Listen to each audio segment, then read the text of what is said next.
कि हमारे बीच में मैनपुरी विद्रोही जी और ये जो पुष्प वितरण का कार्य बस समापन होने जा रहा, आप आ जाइए।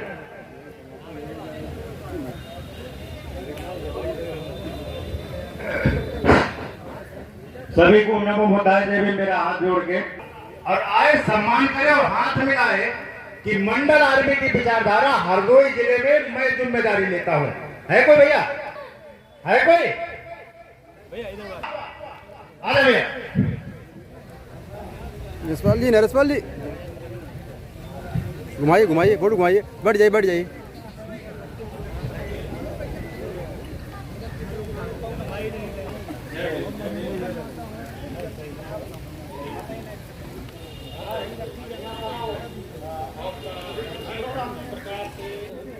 मंडल आर्मी को गांव गांव घर घर इस मंडल आर्मी की विचारधारा को ले जाऊंगा। आप लोग आ जाए, कुछ लोग बैठ जाओ, कुछ लोग किसी की प्रतिमा उल्टा ना हो। हाँ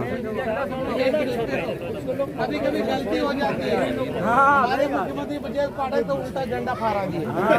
पकड़ लिए कैसे? जी जी हाँ, पकड़वाइए सर को दीजिए। वकील साहब थोड़ा समय का ध्यान रखिए। वकील साहब जी जी जी सर, थोड़ा ये लाल खोता का बोर्ड लगा, इसका भी थोड़ा ध्यान रखिए साहब। इसकी फोटो आ जाती है। ललाई सिंह यादव लगाओ लगाओ। ललाई सिंह यादव, अमर रहे, अमर रहे, सिंह यादव, अमर रहे, सिंह यादव, अमर रहे, सिंह यादव, अमर रहे, अमर रहे, अमर रहे, सिंह यादव। साथियों नमस्कार, जय भीम जय संविधान। मैं मोहनलाल दिवाकर, आप देख रहे हैं यूट्यूब चैनल लड़ाई तक 24।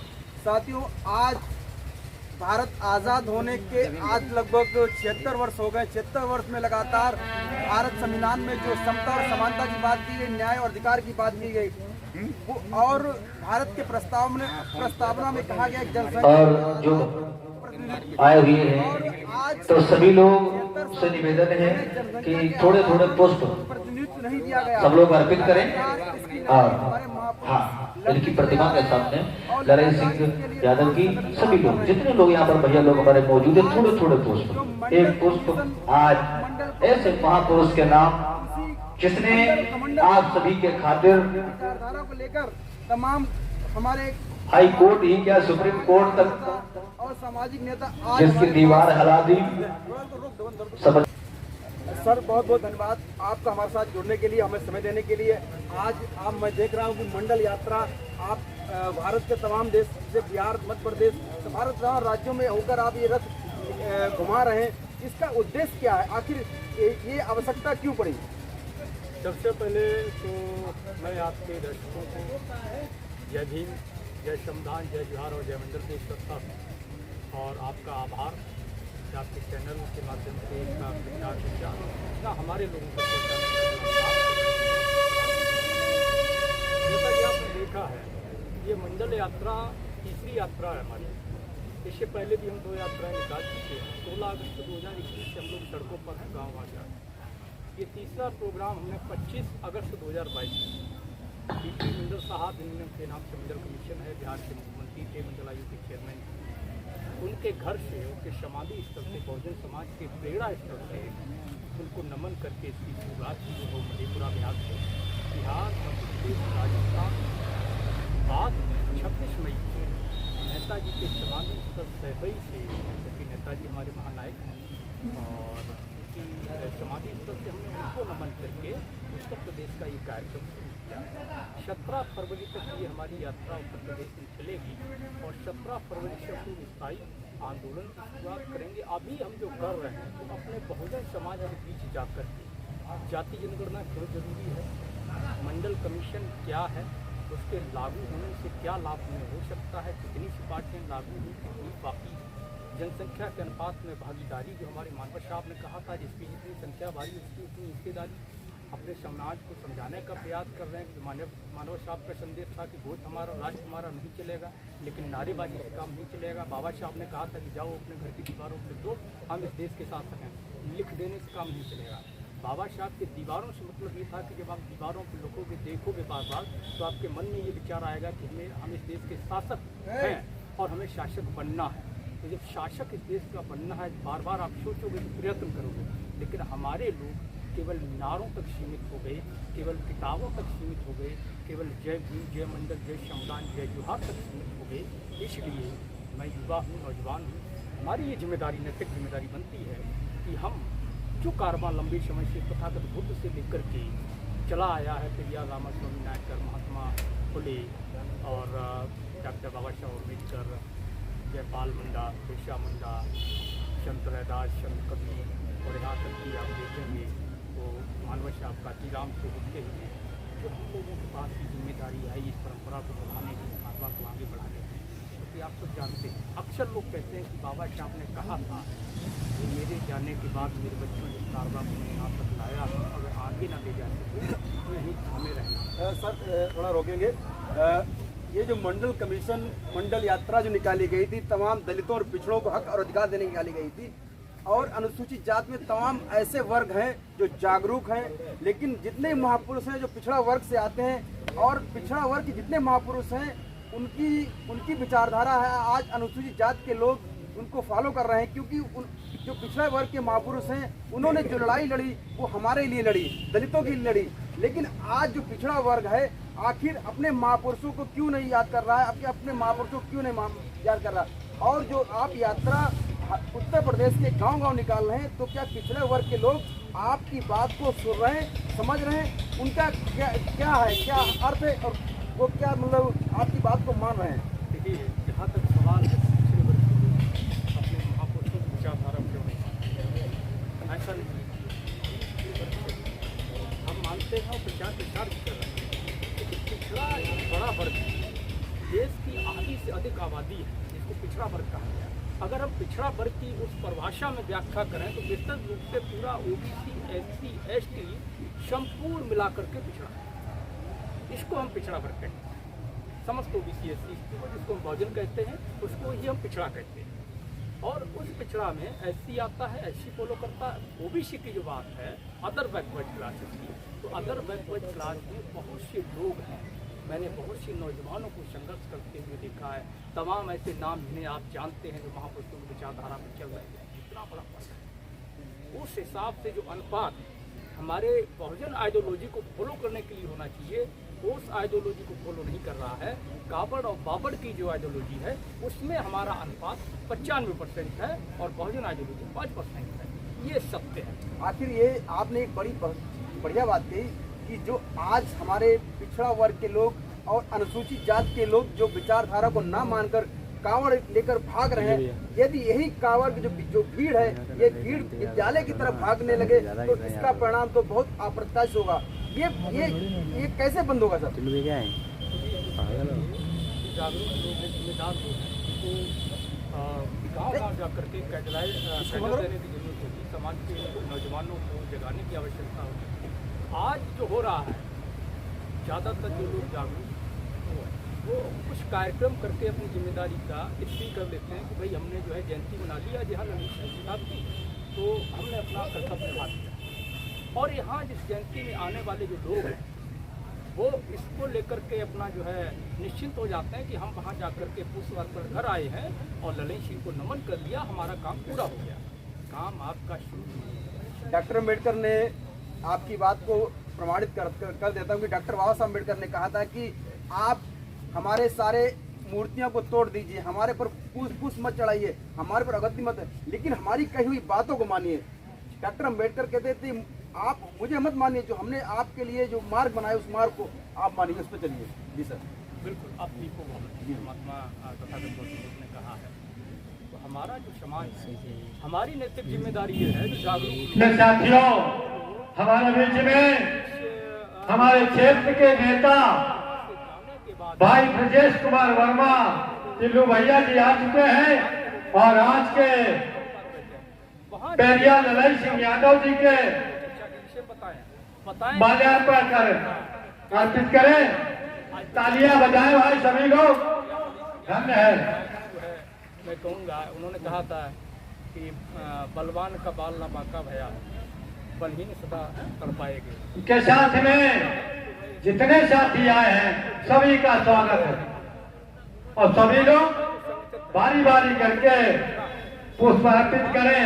विचार का आवंटन जरूरी होता है। जैसे आज मैं देखा जो पर्चा मुझे मिला जिसमें लिखा है विश्व में विचार ही राज करते हैं। बड़ा सुंदर ये विचार है कि विश्व में विचार ही राज करते हैं।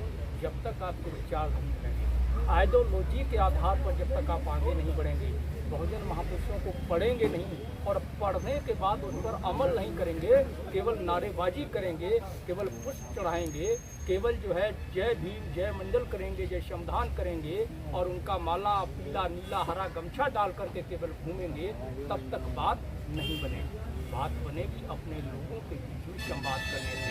निश्चित तौर पर हम जब अपने लोगों के बीच में जाएंगे तो बहुत से हमारे लोग नाराज होंगे, बहुत से हमारे लोग हमें गाली भी देंगे। हमारे साथ भी हुआ चाचा राम सिंह यादव जी, हमें उसकी परवाह नहीं करनी है।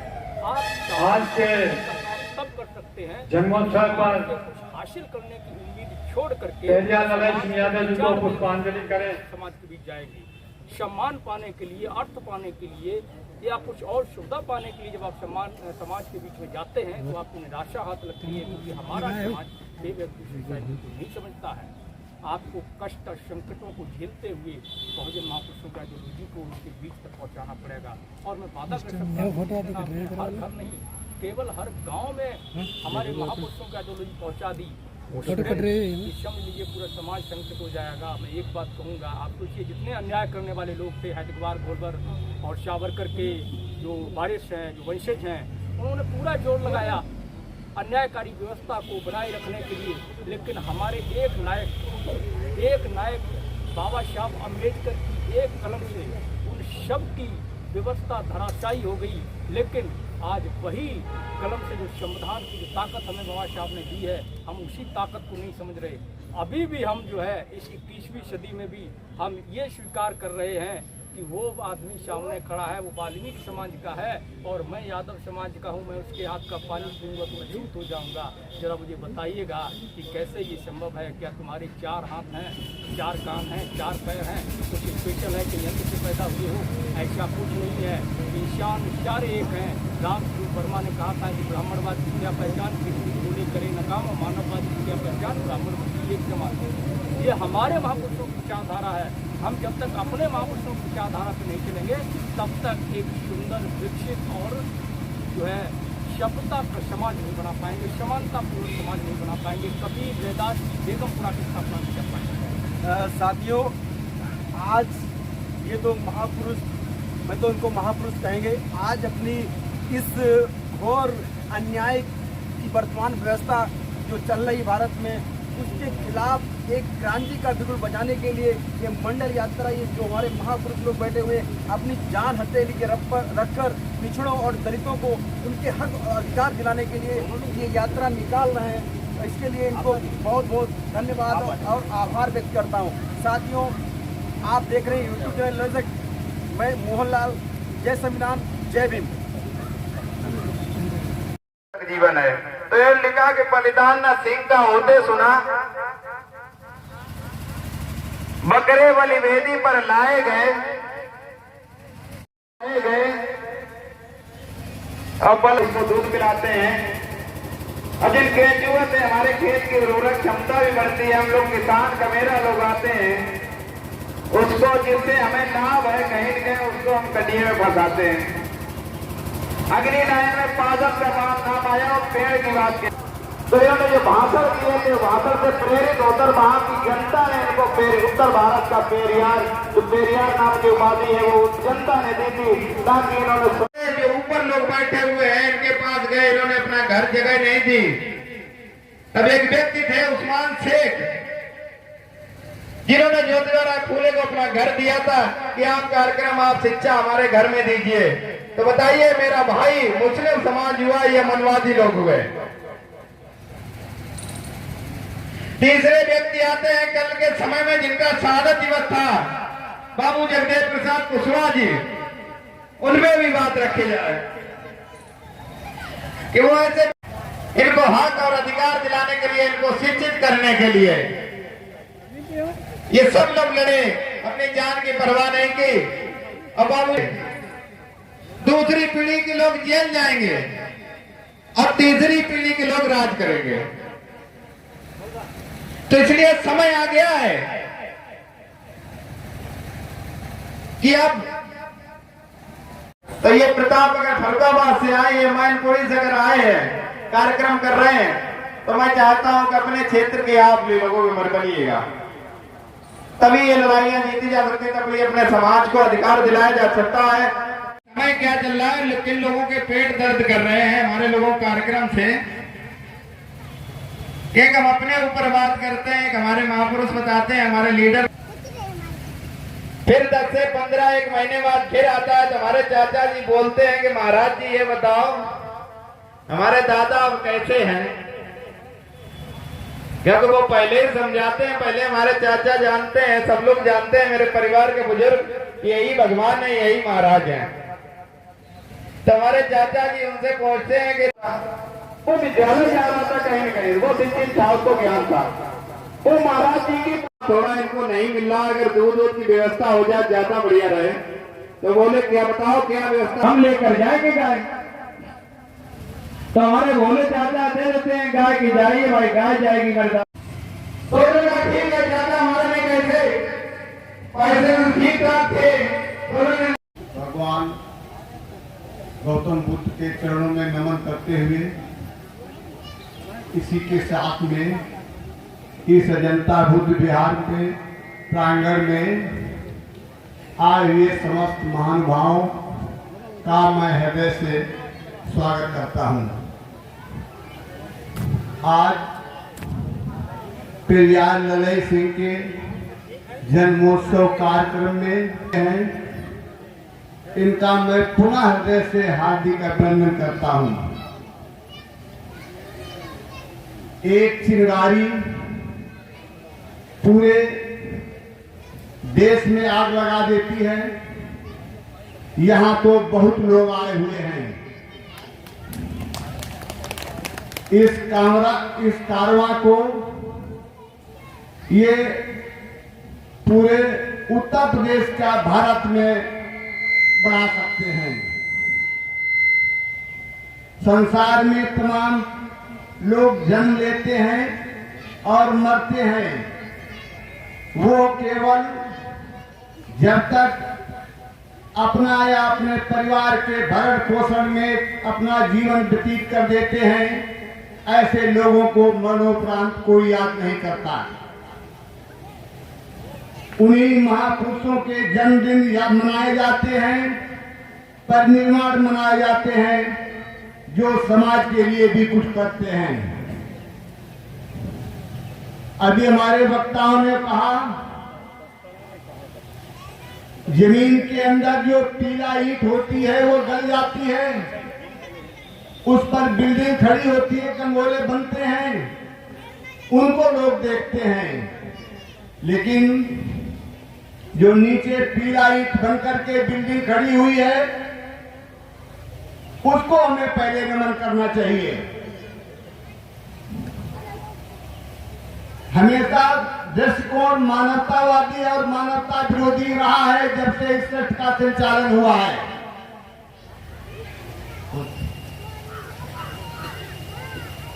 और पेरियार ललई सिंह, मैं इनके अलावा जितने भी हमारे संत महापुरुष जिन्होंने हमें रास्ता दिखाया, जिन्होंने हमारे समाज की खुशहाली के लिए संघर्ष किया, सारा जीवन बलिदान किया, उन सबको नमन करते हुए आपसे सीमित समय में असीमित बात करने का प्रयास करूंगा। देखिए, ये दोहरे चरित्र के लोग हमारे समाज में हैं। जब तक ये सुधरेंगे नहीं, हमारा 85% का नारा ही फैल रहे। उदाहरण के तौर पे मैं कहूंगा, अनिरुद्ध सिंह यादव का मंडल यात्रा का मैसेज सारे समाज में भेजने की बात जब कही गई और ये कहा गया इनसे कम उम्र का कोई नवयुवक आए और इसका बीड़ा उठा, बड़ी देर तक मैंने खामोशी देखी। और वो तथाकथित फर्जी नंबरदारों के घर से कोई व्यक्ति हमें नहीं दिखा। एक आदमी निकल के आया, बहुत बड़ी बात कह दी, जो यही बिलग्राम का व्यक्ति है। मैं उसको बहुत बहुत धन्यवाद देता हूँ। उसने अपनी पूरी टीम के साथ आने महत्वपूर्ण विचार है। कुछ लोगों को धक्का लग सकता है मेरे इस व्यवहार से कि मैंने माला न पहना न किसी को पहना है, लेकिन मैं आपसे सवाल करता हूं, जब आप 85% समाज का एकता करने की बात ठानेंगे अपने मन में, तो क्या आप इस पूरे समाज को माला पहना सकेंगे? क्या इस पूरे समाज से माला पहन सकेंगे? अरे यदि नहीं तो जो छूट जाएगा वो कुंठित नहीं होगा। ये व्यवस्था वही व्यवस्था है जिस व्यवस्था के खिलाफ हमारा संघर्ष है। इसको खत्म नहीं करना पड़ेगा। दूसरी बात, ये नरहरि सिंह यादव की प्रतिमा ले जाके हम एक तरफ दीवार पर बड़े सम्मान के साथ टांग देते हैं।